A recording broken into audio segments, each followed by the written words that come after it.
മാധ്യമപ്രവർത്തകനായ ഷാജൻ സ്കറിയ, നിങ്ങൾക്കറിയാം, ഓൺലൈൻ മാധ്യമത്തിൽ നമ്മൾ ഏറ്റവും കൂടുതൽ പൊതുജനങ്ങൾ കാണുന്ന ഒരു മാധ്യമമാണിപ്പോൾ.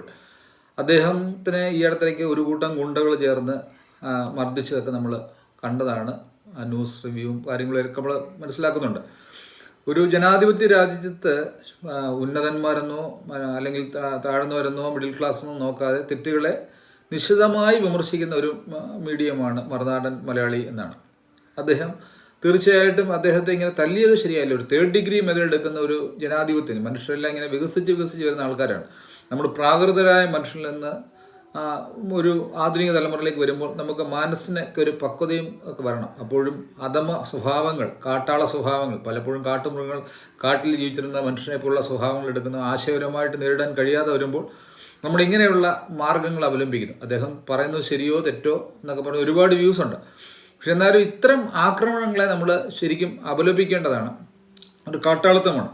നമ്മൾ അത് ശരിക്കും പറഞ്ഞാൽ അദ്ദേഹത്തിന് വാല്യൂ കൂട്ടി കൊടുക്കത്തേ ഉള്ളൂ. കാര്യം വെച്ചാൽ അങ്ങനെയൊക്കെ ചെയ്യുമ്പോഴത്തേക്ക് അദ്ദേഹത്തെ കൂടുതൽ റീച്ച് ഉണ്ടാക്കുവാനേ അത് സഹായിക്കത്തുള്ളൂ എന്നുകൂടെ ഞാൻ പറയാം.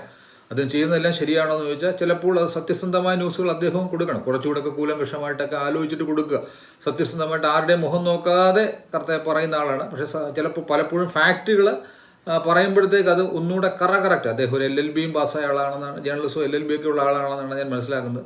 തീർച്ചയായിട്ടും ഫാക്റ്റുകളെ ഒന്നുകൂടെ നിശ്ചിതമായ വിമർശനത്തിന് വിധേയമാക്കിയിട്ടൊക്കെ ന്യൂസുകൾ കൊടുത്താൽ നന്നായിരിക്കും. കാര്യം ചിലപ്പോൾ സത്യസന്ധമല്ലാതൊക്കെ ചില സമയങ്ങളിൽ വന്നുകൂടുന്നുണ്ട്. അതാണ് ഒത്തിരി വിമർശനങ്ങൾ അടിയിൽ വരുന്നതിൻ്റെ കാരണം.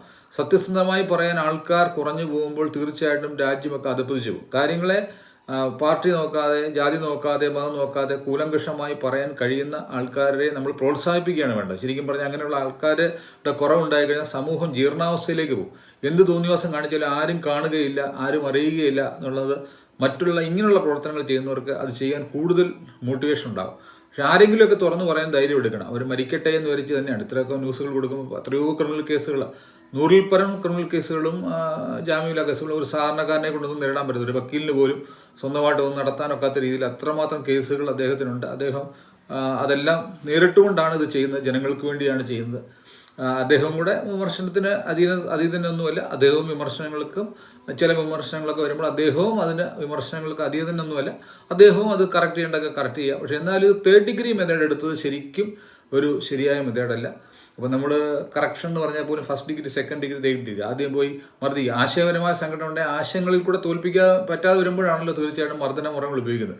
അത് ശരിയായ നടപടിയില്ല. അത് ആരായാലും ഇങ്ങനെ മർദ്ദന മുറകൾ ഉപയോഗിക്കുക, അത് അവരുടെ അവസാനമാണ് എന്നുള്ളതാണ് സത്യം. അത് ഏത് പാർട്ടിയോ ആരും അറിയില്ല. ഇങ്ങനെ മർദ്ദന മുറകളിൽ കൂടെ ആശയങ്ങളെ അടിച്ചമർത്താൻ ശ്രമിക്കുന്നത് ഒരു ശരിക്കും 3rd ഡിഗ്രി